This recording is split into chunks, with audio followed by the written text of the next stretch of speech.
오늘도 참 고생 많으셨습니다. 자식들 키우랴, 살림 꾸리랴, 정신없이 앞만 보고 달려오다 보니 어느덧 거울 속에는 흰머리 희끗한 노신사, 노부인이 계시죠. 내 인생은 무엇이었나? 왜 마음은 여전히 허전하고 불안할까? 이런 생각 드실 때가 있을 겁니다. 오늘부터 저와 함께 불교, 철학이라는 오래된 지혜의 보물창고를 하나씩 열어보려 합니다. 불교는 단순히 복을 비는 종교가 아닙니다. 우리 마음의 고통을 어떻게 다스리고 남은 생을 어떻게 하면 평온하게 보낼 수 있을지 알려주는 가장 따뜻한 마음 공부입니다. 어려운 한자어는 빼고 우리네 인생 이야기처럼 편안하게 시작해 보겠습니다. 나는 누구일까요? 어르신들 평생 나를 위해 사셨죠? 내 몸, 내 자식, 내 집, 내 명예. 그런데 가만히 한번 생각해 보세요. 젊은 시절에 팽팽했던 나와 지금 거울 속에 있는 나는 같은 사람인가요? 몸은 매일 변합니다. 머리카락은 빠지고, 피부는 늘어지고, 기억력은 가물가물해지죠. 생각도 변합니다. 어제는 좋았던 사람이 오늘은 미워지기도 하고, 그토록 아끼던 물건이 어느 순간 짐처럼 느껴지기도 합니다. 불교에서는 이것을 재범무아라고 합니다. 세상 모든 것에는 고정된 나가 없다는 뜻입니다. 변하는 것이 당연합니다. 예전엔 이렇지 않았는데, 내가 왕년에는 말이야. 우리가 괴로운 이유는 바로 이 변하는 것을 붙잡으려고 하기 때문입니다. 흐르는 강물을 손으로 꽉 쥐려고 하면 어떻게 되나요? 손가락 사이로 다 빠져나가 버리죠. 우리 인생도 강물과 같습니다. 끊임없이 흐르고 변하는 것이 자연의 섭리입니다. 나라는 고집을 조금만 내려놓아 보세요. 몸이 예전 같지 않네. 당연하지. 자연의 순리니까. 자식이 내 마음 같지 않네. 그 아이도 변하는 존재니까. 이렇게 인정하는 순간 마음의 짐이 툭 하고 내려갑니다. 공은 비어 있음이 아니라 채워져 있음입니다. 불교에서 가장 어려운 말이 공이지요. 흔히들 비어 있다, 아무것도 없다라고 생각해서 허무하게 느끼시곤 합니다. 하지만 불교의 공은 그런 뜻이 아닙니다. 비빔밥 한 그릇을 생각해 보세요. 나물, 고추장, 참기름, 밥이 골고루 섞여야 맛있는 비빔밥이 됩니다. 그 안에 비빔밥이라는 고정된 알맹이가 따로 있나요? 나물이 빠지면 그냥 밥이고 고추장이 없으면 싱겁죠. 우리 인생도 이 비빔밥과 같습니다. 수많은 인연과 조건이 모여서 지금의 나를 이루고 있는 것입니다. 내가 잘나서 사는 것 같지만 공기, 햇빛, 농부의 수고, 가족의 사랑이 없으면 나는 존재할 수 없습니다. 그래서 공을 깨달으면 오히려 감사함이 생깁니다. 아, 나는 혼자가 아니구나. 온 세상과 연결되어 있구나. 이것이 바로 불교가 말하는 지혜의 시작입니다. 어르신들 사는 게 왜 이렇게 힘들까요? 부처님은 우리 삶을 고해, 즉 고통의 바다라고 하셨습니다. 하지만 겁먹으실 필요 없습니다. 병을 고치려면 원인을 알아야 하듯 부처님은 괴로움의 원인과 해결책을 정확히 짚어주셨거든요. 첫 번째 진리는 인생은 고통이라는 사실을 인정하는 겁니다. 여기서 고통은 아프다는 뜻만이 아닙니다. 내 뜻대로 되지 않는다는 뜻입니다. 늙고 싶지 않은데 늙고 병들고 싶지 않은데 아프고 사랑하는 사람과 헤어지기 싫은데 이별해야 합니다. 이게 인생의 기본값이라는 걸 인정해야 합니다. 그렇다면 왜 괴로울까요? 범인은 외부에 있는 게 아니라 내 마음속에 있습니다. 바로 집착 때문입니다. 자식에게 서운한 마음이 드는 건 내가 이만큼 해줬는데 하는 집착 때문입니다. 과거의 영광이 그리운 건 내가 이런 사람이었는데 하는 집착 때문입니다. 꽉 쥔 주먹을 펴지 않으면 새로운 것을 잡을 수 없습니다. 아버님, 어머님, 살다 보면 이런 생각 드시죠? 저 사람은 왜 내 자식으로 태어나서 나를 속썩일까? 그때 그 사람을 만나지 않았더라면 내 인생이 바뀌었을까? 세상에 우연은 없습니다. 콩 심은 데 콩 나고 팥 심은 데 팥 나는 법이지요. 오늘은 우리 삶을 촘촘하게 엮고 있는 인연의 실타래를 풀어보겠습니다. 불교의 핵심 중에 연기라는 말이 있습니다. 이것이 있으므로 저것이 있고 이것이 생김으로 저것이 생긴다는 뜻입니다. 쉽게 말해 홀로 존재하는 것은 아무것도 없다는 것이죠. 예를 들어 볼까요? 우리가 먹는 쌀 한 톨을 보세요.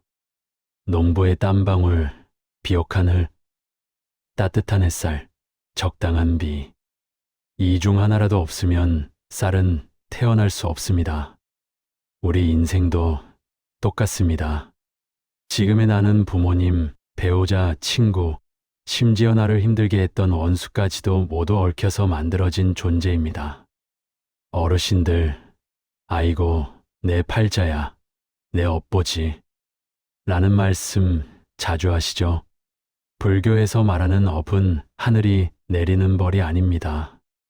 내가 몸으로 행하고, 입으로 말하고, 마음으로 생각한 것들이 쌓인 에너지이자 습관입니다. 우리가 매일 같은 길로 산책을 가면 그 길에 발자국이 남듯이 매일 짜증을 내면 짜증의 길이 생기고 매일 웃으면 웃음의 길이 생깁니다. 인생 후반전이 고달픈 이유는 어쩌면 우리가 수십 년 동안 쌓아온 마음의 습관 때문일지도 모릅니다. 하지만 걱정 마세요. 길은 언제든 새로 낼 수 있으니까요. 도저히 용서가 안 되는 사람이 있어요? 라고 묻는 분들이 많습니다. 인연법으로 보면 그 사람과 나는 풀지 못한 숙제가 있는 겁니다. 내가 먼저 그 숙제를 끝내야 합니다. 어떻게 끝내냐고요? 바로 내려놓음입니다. 상대방을 위해서가 아니라 나를 위해서입니다. 미워하는 마음을 품고 있으면 독약을 내가 마시고 상대방이 죽기를 바라는 것과 같습니다. 그 사람도 그럴 만한 사정이 있었겠지. 그 덕분에 내가 이만큼 단단해졌네라고 생각 한번 바꿔보세요. 그 순간 지긋지긋한 악연의 고리가 끊어집니다. 자, 이제 인생의 괴로움도 알고 원인도 알았습니다. 그럼 이제 어떻게 살아야 할까요? 부처님께서는 우리에게 아주 친절한 이정표를 남겨주셨습니다. 바로 8가지 바른 길 8정도입니다. 첫 번째는 정견, 세상을 있는 그대로 보는 것입니다. 내 안경 색깔에 따라 세상을 보지 마세요. 세상은 원래 변하는 거야. 내 뜻대로 안 되는 게 당연해라고 바르게 보는 것이 지혜의 시작입니다. 그리고 정사유, 탐욕과 화를 버리고 자비로운 마음으로 생각하는 습관을 들여야 합니다. 가장 실천하기 쉬우면서도 어려운 것이 정어, 즉 바른 말입니다. 나이가 들수록 입은 닫고 주머니는 열라는 말이 있지요. 비난하는 말, 자랑하는 말, 이간질하는 말을 줄이고 상대방을 살리는 말, 따뜻한 칭찬 한마디를 건네보세요. 그것이 바로 공덕입니다.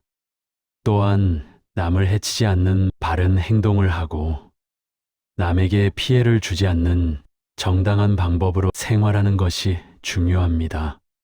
마지막은 마음의 근육을 키우는 일입니다. 나쁜 습관을 버리려 노력하고 지금 이 순간 내가 무엇을 하고 있는지 깨어있으며 하루에 5분이라도 조용히 앉아 마음을 고요히 하는 것입니다. 어르신들, 영상이 뭐 거창한 게 아닙니다. 찻잔을 들 때 찻잔의 온기를 느끼고 걸을 때 발바닥이 땅에 닿는 느낌을 온전히 느끼는 것, 그게 바로 최고의 명상입니다. 부처님 가르침의 핵심은 결국 사랑입니다.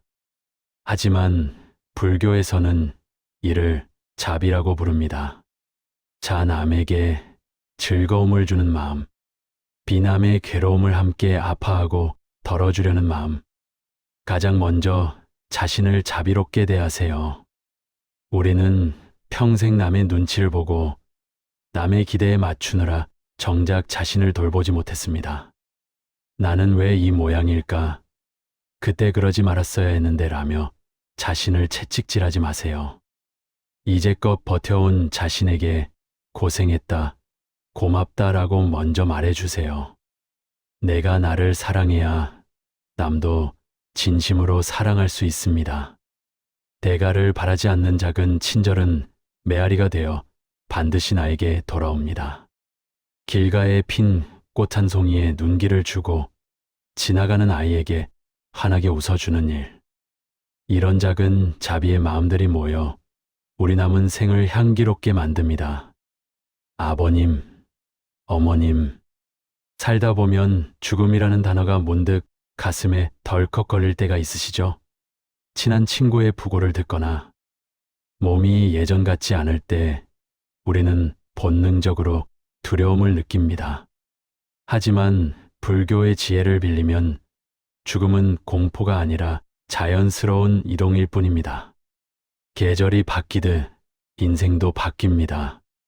봄이 가면 여름이 오고 단풍 든 가을이 지나면 하얀 겨울이 옵니다. 겨울이 왔다고 해서 세상이 끝난 건가요? 아니죠. 대지 밑에서는 이미 새봄의 씨앗이 숨을 쉬고 있습니다. 우리 인생도 이와 같습니다. 부처님께서는 삶과 죽음을 잠시 머물다 가는 나그네 길에 비유하셨습니다. 지금 입고 있는 이 육신이라는 옷이 낡고 해지면 우리는 그 옷을 벗고 새로운 옷으로 갈아입는 것뿐입니다. 이것을 우리는 윤회라고 부르지요. 나라는 파도는 바다로 돌아갑니다. 바다에 파도가 칩니다.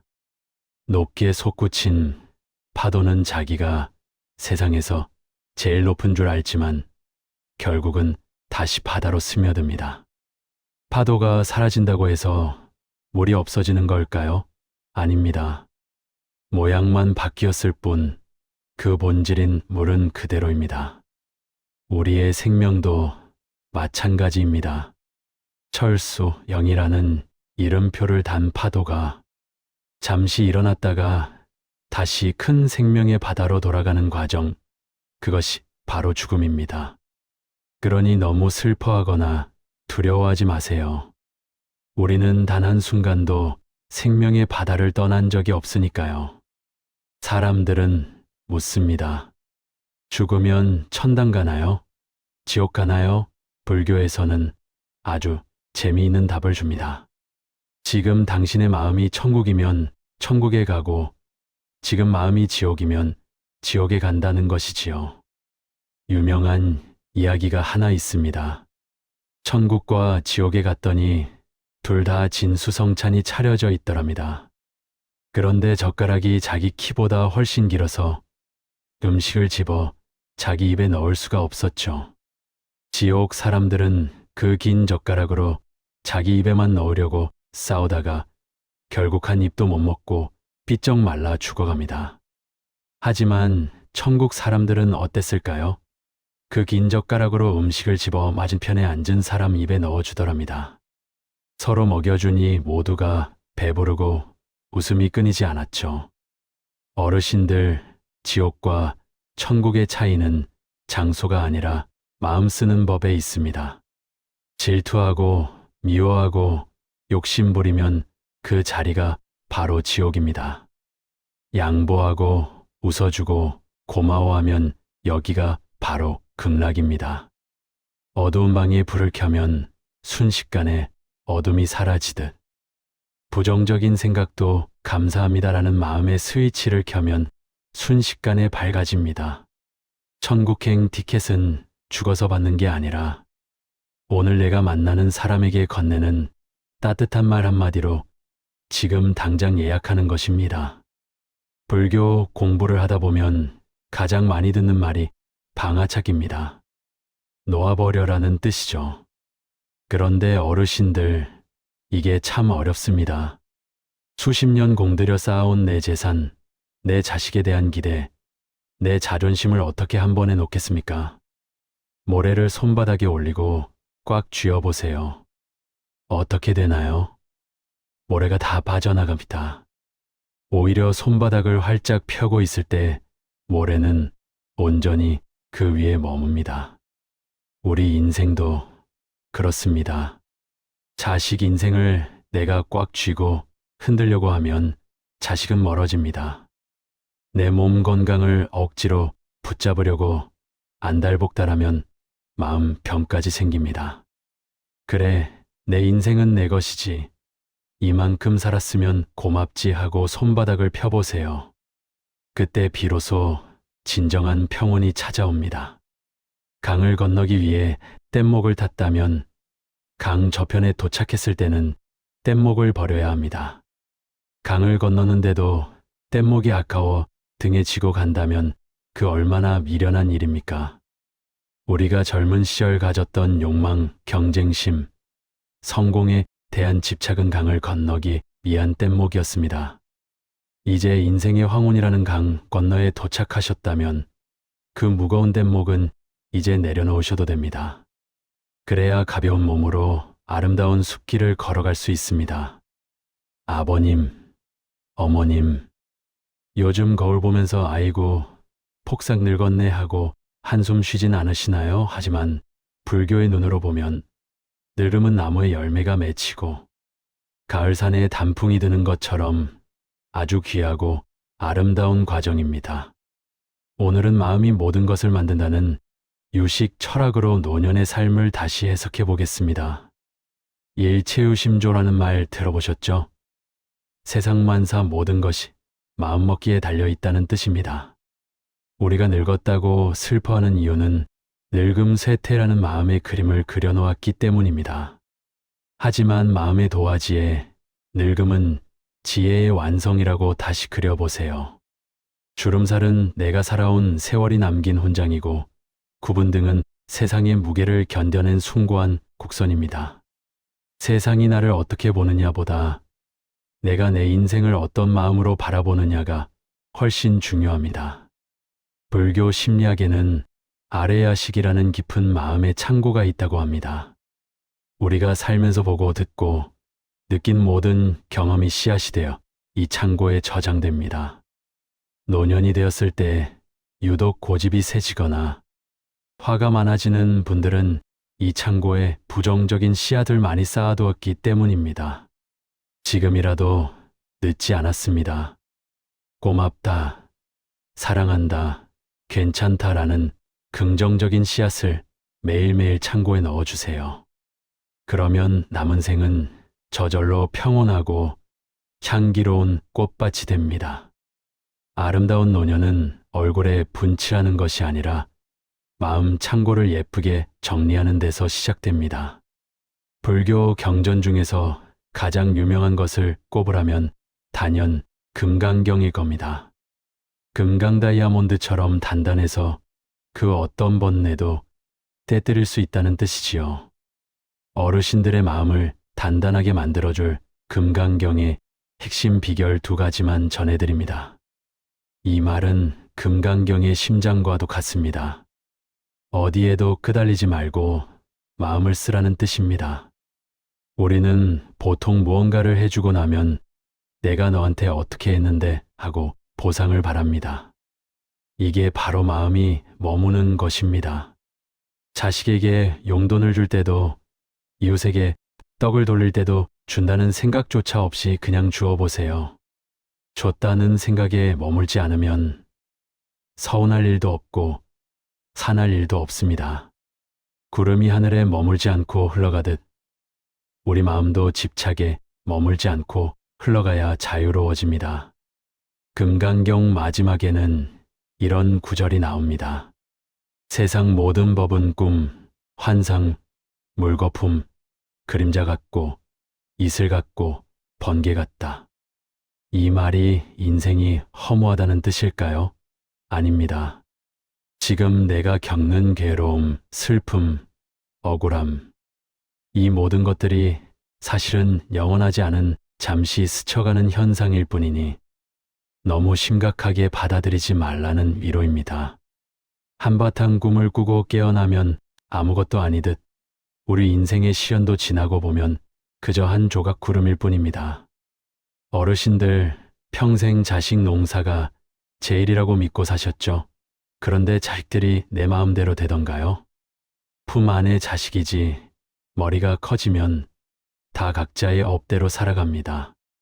이제 자식 걱정은 그만 내려놓으시고 내 마음 농사에 집중해 보세요. 내가 행복하고 평안해야 자식들도 부모를 보며 안심하고 자기 삶을 삽니다.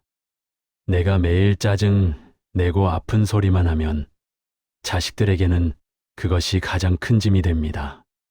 부처님께서는 자신을 등불로 삼고 진리를 등불로 삼으라고 하셨습니다.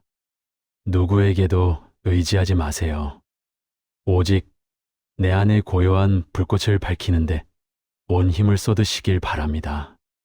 아버님, 어머님, 가슴 속에 가시 하나씩 품고 살고 계시진 않나요? 그때 그 사람이 나한테 어떻게 그랬는데 평생 죽어도 용서 못해.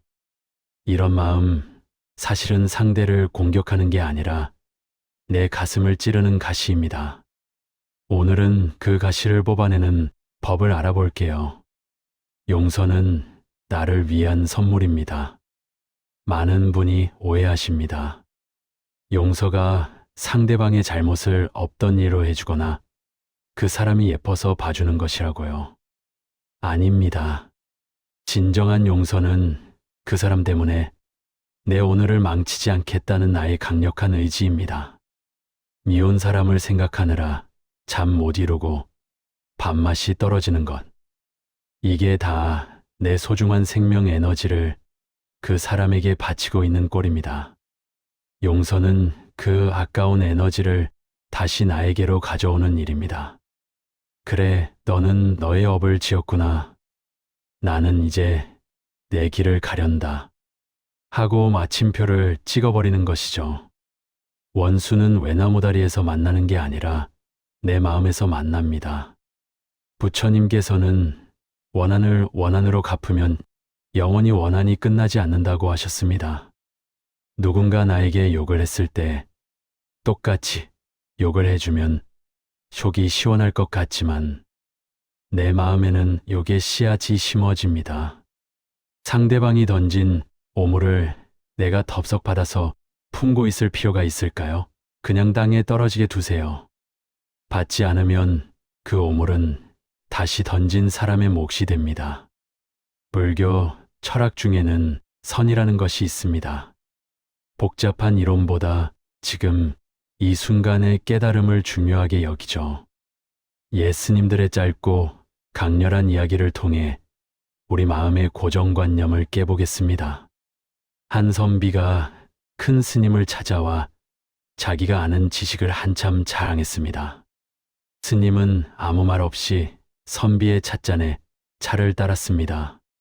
찻잔이 가득 찼는데도 스님은 멈추지 않고 계속 차를 부었습니다. 찻잔이 넘쳐 바닥이 엉망이 되자 선비가 소리쳤습니다. 스님, 찻잔이 넘칩니다.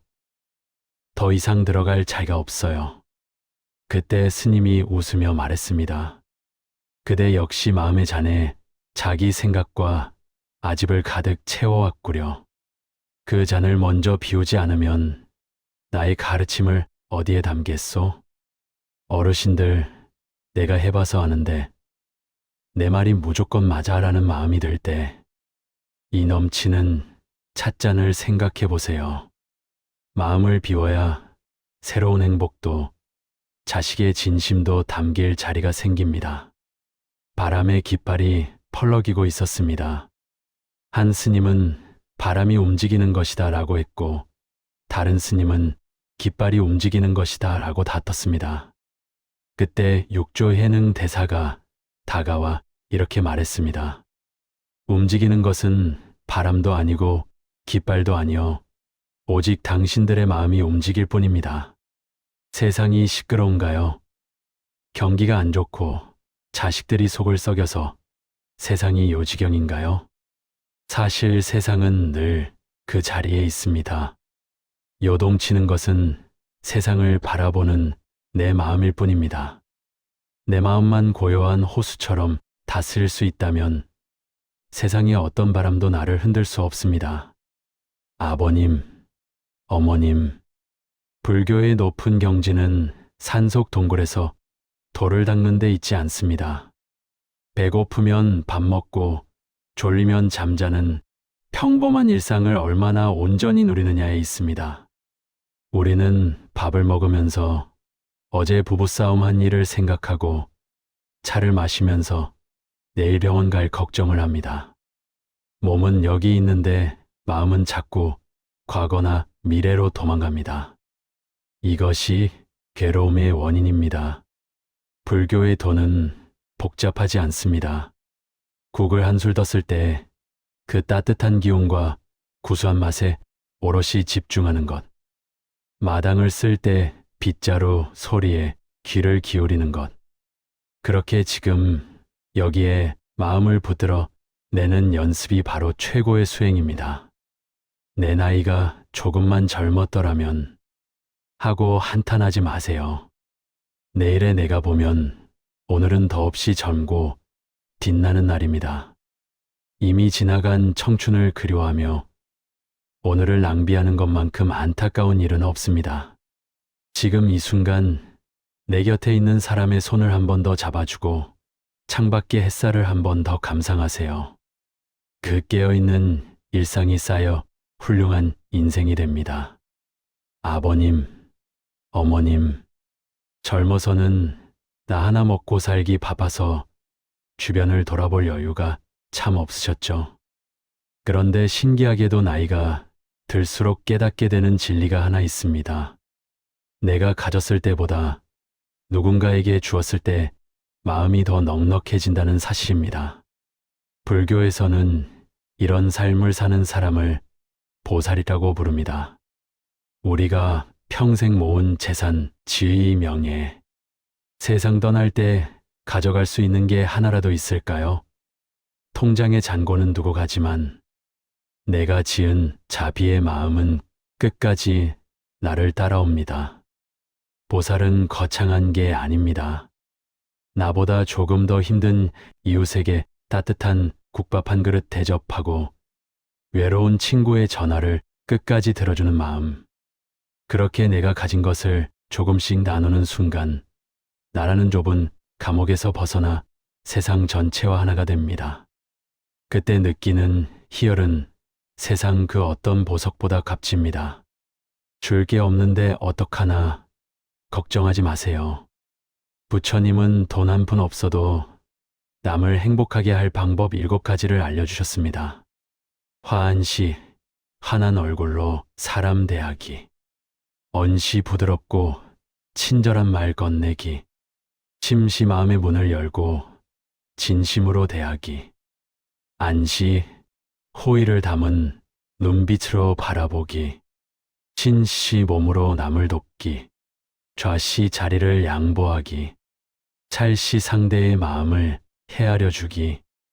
어르신들, 오늘 만나는 사람에게 밝게 웃어주는 것만으로도 여러분은 이미 훌륭한 보살님입니다. 불교 용어 중에 회양이라는 말이 있습니다. 내가 닦은 공덕을 다른 사람이나 세상으로 돌린다는 뜻입니다. 인생의 황혼기는 바로 이 회양의 계절입니다. 우리는 흔히 잘 사는 법만 배우지 잘 떠나는 법은 배우지 못했습니다. 진정으로 잘 떠나는 것은 내 주변을 깨끗이 정리하고 미워했던 사람들과 화해하며 남겨진 이들에게 따뜻한 기억을 선물하는 것입니다. 덕분에 참 행복했다. 미안했다. 그리고 사랑한다. 이 짧은 인사 속에 인생의 모든 지혜가 담겨 있습니다. 억울함이나 원망을 품고 떠나면 그 마음이 다음 생의 씨앗이 됩니다. 모든 것을 용서하고 가벼운 마음으로 떠나는 연습, 그것이 노년의 가장 큰 공부입니다. 저녁 노을이 붉게 물드는 것은 태양이 사라지기 때문이 아니라 내일의 찬란한 태양을 준비하는 축제와 같습니다. 아름다운 노을이 있어야 사람들은 내일을 꿈꿉니다. 어르신들의 삶이 아름답게 마무리될 때 자식들과 후손들은 그 뒷모습을 보며 인생을 어떻게 살아야 하는지 소중한 가르침을 얻습니다. 아버님, 어머님, 긴 시간 동안 불교의 깊은 바다를 저와 함께 건너오셨습니다. 마지막으로 제가 드리고 싶은 말씀은 이것입니다. 당신은 이미 부처입니다. 멀리 있는 부처님을 찾지 마세요. 자식을 위해 희생했던 그 마음, 아픈 이웃을 보며 눈물 흘렸던 그 마음, 어려운 시절을 꿋꿋이 버텨온 그 인내심, 그 모든 것이 바로 부처의 마음입니다. 세상이 뭐라고 해도 흔들리지 마세요. 나이가 들었다고 쓸모 없어진 게 아닙니다. 오히려 인생이라는 험한 산을 다 넘고 이제 정상에서 세상을 내려다보는 귀한 존재입니다. 남은 생은 남을 위해서가 아니라 온전히 내 마음의 평화를 위해 쓰십시오. 과거는 이미 지나갔고 미래는 아직 오지 않았습니다. 우리가 살 수 있는 시간은 오직 지금 이 순간뿐입니다. 지금 마시는 차 한 잔의 향기를 즐기고 지금 내 곁에 있는 사람의 손을 따뜻하게 잡아주세요. 그것이 불교 철학의 시작이자 끝입니다. 오늘 하루도 수고 많으셨습니다. 부처님의 가피가 어르신들의 앞길에 늘 함께하기를 기원합니다. 성불하십시오.